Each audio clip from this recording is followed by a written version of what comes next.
Hey, welcome everybody. Today, unfortunately, I'm going to talk about and break down what I see in the quadruple murder in Moscow, Idaho, with four beautiful, beautiful students there that go to the University of Idaho.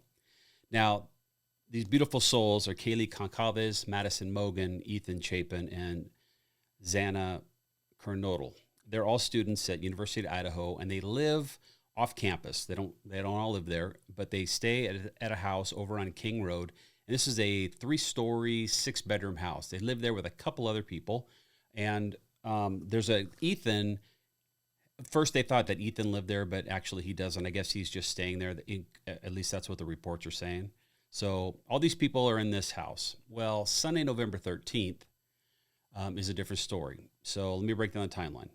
Now, around 10 o'clock, Kaylee and Maddie, they go to a corner club over on Main Street, downtown there in Moscow.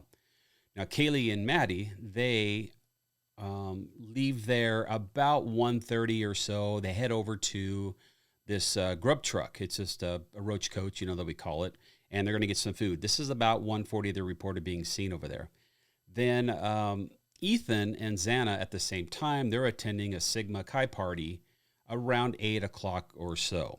Now, they are seen arriving back at the house, or they think they're going to be arriving back at the house around 1:45 a.m. Now, I don't know what happens between, 9 o'clock. I think they were at the party maybe an hour, and then from 9 o'clock to 1:45, I don't know. Reports haven't come in yet about what they were doing. However, Kaylee and Maddie, they go to the grub truck, they get something to eat, and then they end up back at the house over on King Road about 1:45 as well. Now, they were seen at 1:41, so that's like a 4-minute deal. So at first I was like, why? How did it take 4 minutes to get there? Then reports came in later on that they got a ride from a friend. So somebody, a third party, drove them back to the house. So that's where the story picks up. So around noon the next day, 911 call comes in. It comes in the 911 dispatch center, and they said there's somebody down that's unconscious. So police respond out to the house. They get there. They don't see any signs of forced entry. They make entry into the house, and they see 4 murdered people with blood everywhere. The victims were found on the 2nd and 3rd floor of the house, so I'm not sure who was on what floor. The reports haven't come in yet. So we got, for me, 2 different locations, which is, if you're going to kill 4 people, that's and they're not all together, that's 2 different time and place incidents to me. So, of course, everybody responds out there. Law enforcement gets out there. They call out everybody, in my experience, being working several homicides myself.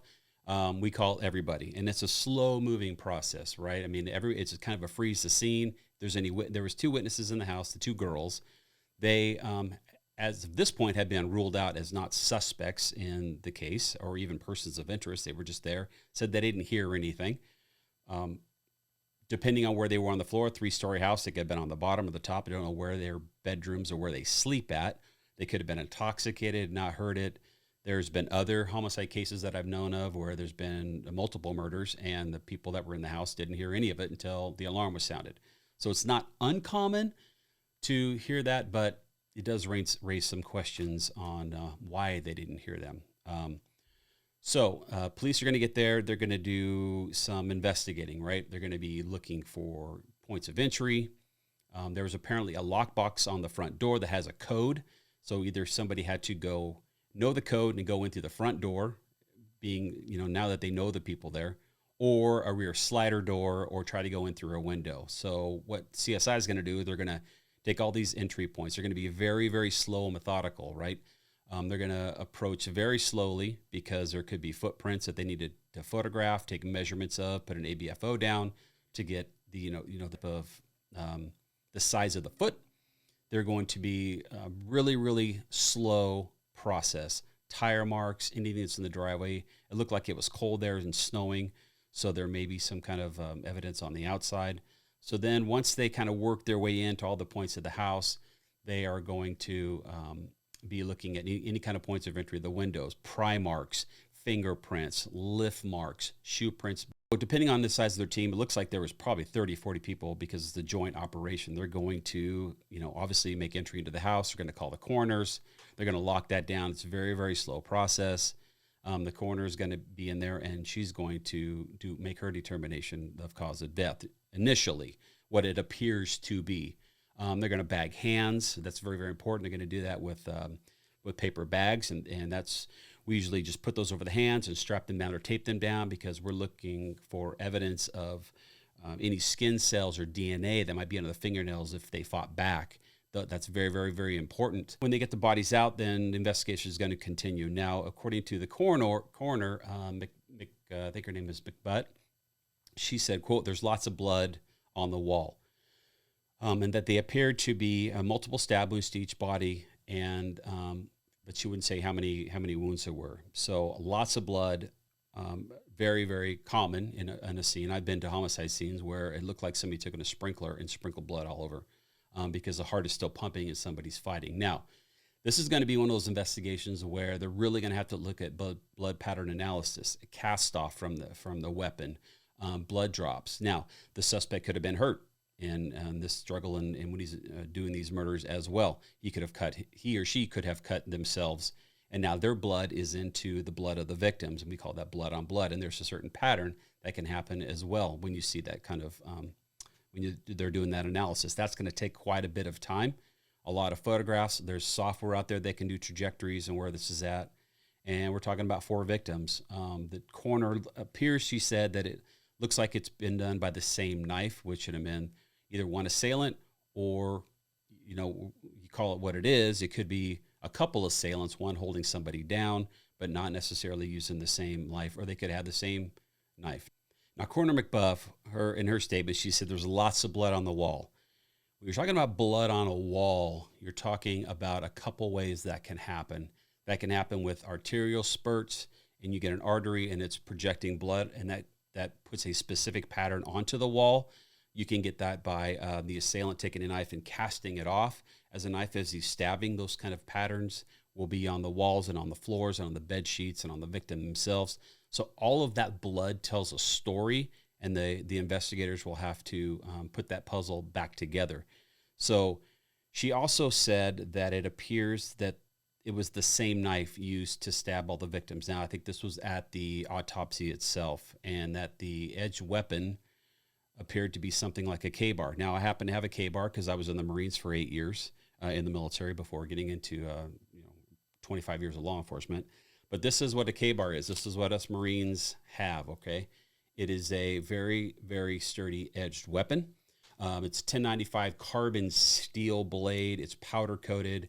And the big thing with these kind of knives is it's got a full tang to it. And full tang means that this blade goes all the way into the butt of this blade. It's one piece. So there's no weak points where this can snap. Okay, so it's very, very, very sturdy. And it's it's leather wrapped like this, and it's got a quillion right here to protect the hand. This piece right here, this bottom piece, as you can see, this quillion right here. This is used obviously to stop your hand from sliding, okay, or keeping it from sliding down the blade if your hand gets bloody, as I'm sure this person's hand was when they committed this crime. So this is a very, very dangerous weapon. It's used, was used in World War II, and it's been used ever since in the military. So that tells you a lot about the suspect. He could have been former military or a hunter. This is a very, very common hunting knife. It's very sturdy and durable and handles well in the weather. So that's what it could potentially look like. Now, they're going to have some FBI people coming in. Obviously, the profilers are going to come in and do a big profile on this guy, and all of these factors are going to come into play with that. So where are investigators going to go from here? Now, in my experience, it's going to take quite a while, not only processing the scene inside and looking at the blood pattern analysis to figure out if it was one suspect, two suspects, shoe prints that are into blood into blood. That's going to tell a lot of the story and who's coming, coming and going. Now, they're not going to release a lot of this information, okay? I had to do a lot of press releases when I was filling in for PIOs during the time, and had to be really, really careful on what you can release to the public and what you can't. I'm sure there's a whole lot more that they're going to talk about. They just can't do it right now. So they're going to follow up on, maybe did anybody purchase this kind of K-bar? Is there any military surplus stores in town who recently purchased one of these in the last 3-4 months, let's say? They're going to start looking at routes coming to and from this house, probably from 1:45 until in the morning. People's ring cameras that face out towards the street, 7-Elevens, any kind of vehicles that may have been leading up to that house or on the side street. I mean, everybody, they're going to do some knock and talks and try to find any kind of surveillance footage around that time for a vehicle coming and going or anybody walking in that area. And then they're going to probably check with hospitals to see if anybody has a big knife wound to their hand that may need stitches. If there's a suspect, if he's dumb, he's going to go there and get stitches, which would be bad for him because they'll pick that up. Also, they're going to, outside of the forensic evidence, they're going to be looking for prints, a lot of trace evidence. Listen, this is a violent in-person mad crime. This is an up close and personal. This is not like a gun where if you have a gun, you can take 4 people out pretty quickly and kill them. But a knife, it takes a lot more work, and that's a lot more personal. So there's going to be some struggle. There's going to be some fibers and DNA evidence and trace and hair and fiber. All of those things they're going to be looking through, not only at the autopsy and sending it to the laboratory, but at the scene itself and collecting that kind of stuff. So then they're going to pull, probably at the autopsy, I'm sure she already did it, scrape the bottom of the fingernails and pull any DNA trace evidence off of that to see if we can get a DNA profile on somebody that's been arrested or has that profile in the National Data Bank as well as prints. And as you see in the video, the techs are already dusting for prints and taking photographs. And you'll see one of the investigators taking prints of something on the window. And she's doing a real good job. She's gloved up. She's being very careful. She's wearing booties to not disturb the crime scene. And she's doing what we call wide, middle, tight. So she's taking a wide shot first to make sure it's orientated to wherever it is on the house. Then she's going to a medium shot to bring it in a little bit more. Then she's going to go in tight to it, put a rule in there for scale. And that's how we do it. After that, the information is just going to keep coming in. This is a horrible, horrible crime. I hope they catch this person or persons. And I'm sure they got everybody and their mother on this case. So if you have any information that can help police, please call the hotline that they have identified on their website. And let's catch this guy together, okay? Good luck, law enforcement. Keep up the good work. And my prayers go out to all the family involved in the community for this horrific crime. All right, I'll try to keep you updated as I find things out as well. All right, take care.